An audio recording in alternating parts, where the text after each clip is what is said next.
Welcome. In this video, we're going to look at the three elements that you see on the screen here that are all tied together: transportation, logistics, and distribution.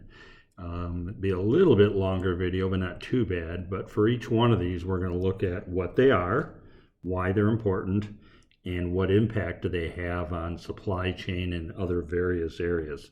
So let's start with looking at transportation then. So when we look at transportation is the physical movement of goods or people from one location to another. And so transportation is responsible for moving those goods from place to place. In performing transportation, as a company, we also have to rely on various modes of transportation as well, such as road, which is trucking, air, by sea or river, or by rail. To make transportation effective then requires proper planning and execution of all the elements of transportation to make sure we have timely and efficient delivery. We also have to think about the key aspects that are included. Besides selection of the mode, we have to think about the route to get to the customer, scheduling the shipment, and the management of the carrier. And then finally, we're concerned with the movement of goods, not necessarily with their storage or handling, but with that physical movement. Excuse me. Logistics is the coordination of the various activities that are involved in the movement and storage of the goods. So we're focusing on the optimization of the flows of goods throughout the supply chain. We are also focusing on the involvement of planning, implementation, and control of the movement of goods from point A, or the point of origin, to the point of consumption. And some of the aspects we have to think about as part of logistics is inventory management, processing of orders, warehousing, and then material handling. Our aim in all this is to minimize costs while taking care of customers and maximizing customer satisfaction. Now, distribution refers to the process of getting the goods from the manufacturer to the end customer. Oftentimes, a manufacturer either has their own warehouses or they ship to a warehouse of an intermediary, and then they ship it on to the customer. Distribution also involves the storage and handling and transportation of the goods, with the aim to ensure timely delivery of goods to the end customer. So we're making sure we're getting it to the customer when they want it. Now, some of the key aspects of distribution is order fulfillment, shipment tracking, and then customer service.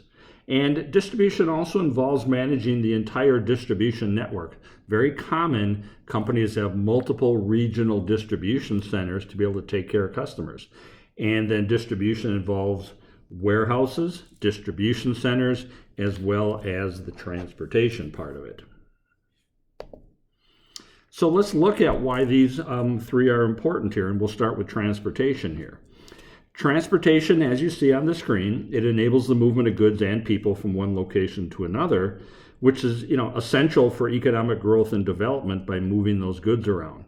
It also allows businesses to reach new markets, new customers, and hopefully this increases sales and revenue.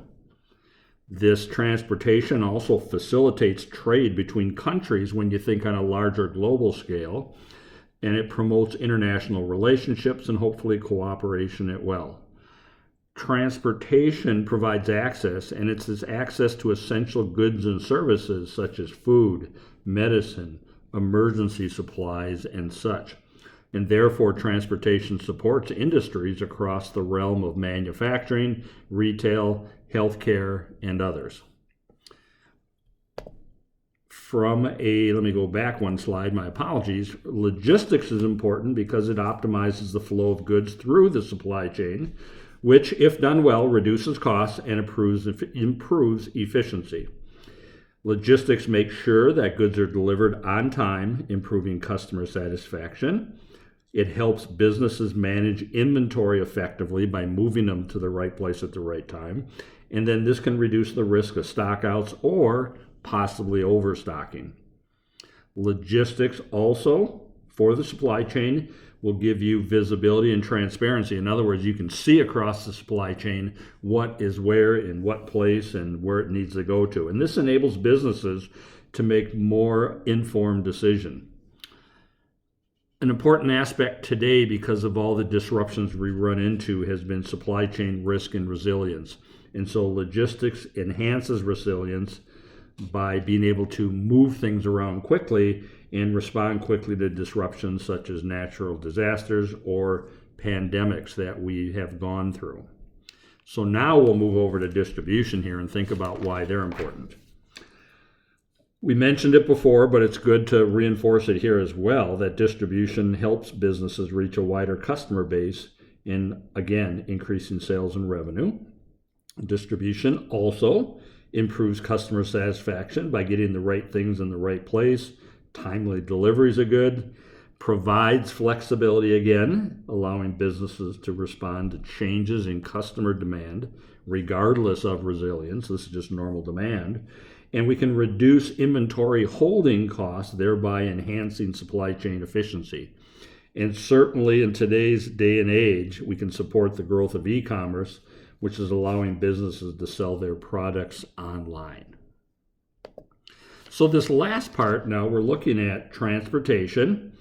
We are looking at what are the positive impacts and what are some of the potential challenges and negative impacts. So let's walk through that.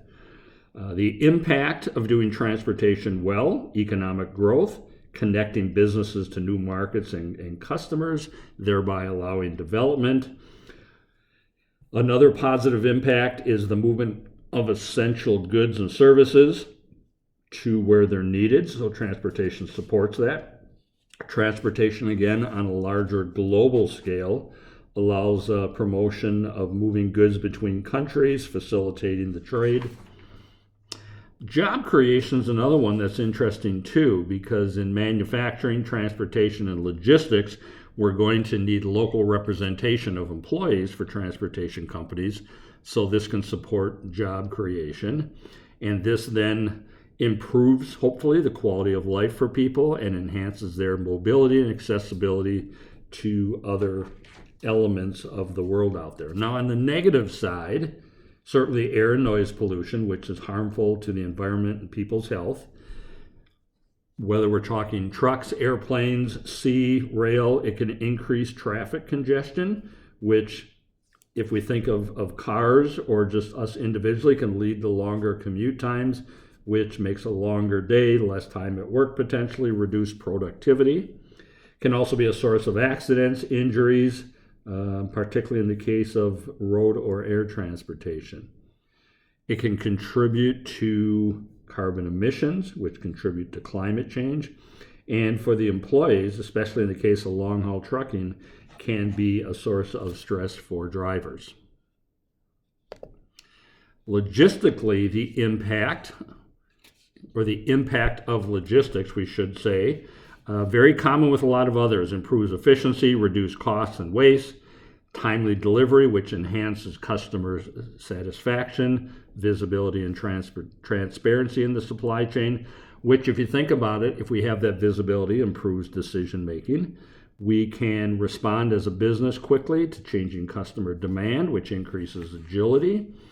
And as long as we've been looking at ESG and sustainability, we can support that by reducing carbon emissions if we can optimize transportation and warehousing. Now, on the negative side, can lead to excess inventory, which is wasteful and costly. We may end up using energy-intensive transportation and warehousing, which can contribute to carbon emissions, certainly delays in transportation, especially in the case of if we have a very large and complex supply chain. Potentially, it could lead to over-reliance on certain suppliers or carriers, which could open the door to some risk and vulnerability if we don't keep that balanced. And it can be a source of waste and efficiency if not properly managed.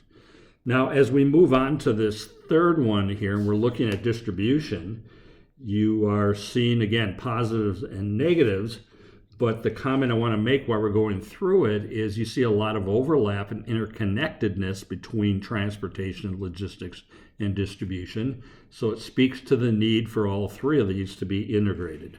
So let's finish off by looking at the positive impact of distribution and the negative impact. Again, increased access to goods and services, especially in remote or underserved areas. We can have that warehouse out there. We can support local businesses because we are providing them with a distribution channel and an ability to reach remote areas. We can certainly enhance customer convenience by providing various delivery options, flexible return policies. This lets businesses or enables them to expand their customer base and hopefully more revenue and profits. And again, the e-commerce aspect of it, new opportunities for businesses and customers alike. On the negative side, as you might expect, having these warehouses and movement out to the customers can contribute to urban sprawl, changes in land use, leading to possible environmental degradation if we don't do it correctly. We could also end up, as part of this physical movement of goods out to the customer, have or lead to overpackaging, which could lead to waste generation, especially in the case of e-commerce when everything's delivered in packaging to our door. Can also be a source of traffic congestion, air pollution, especially in densely populated areas. And if we don't properly manage distribution, we could lead to excess inventory, which of course is wasteful and costly. And finally, this is an interesting one to think about from an ESG standpoint, the social and economic part. Distribution can contribute to increased inequality because some areas may have better access to goods and services than others. So as I said before, and just to finish up, you can see that all three, transportation, logistics, and distribution, all kind of intertwine with each other, and therefore we have to look at the three together.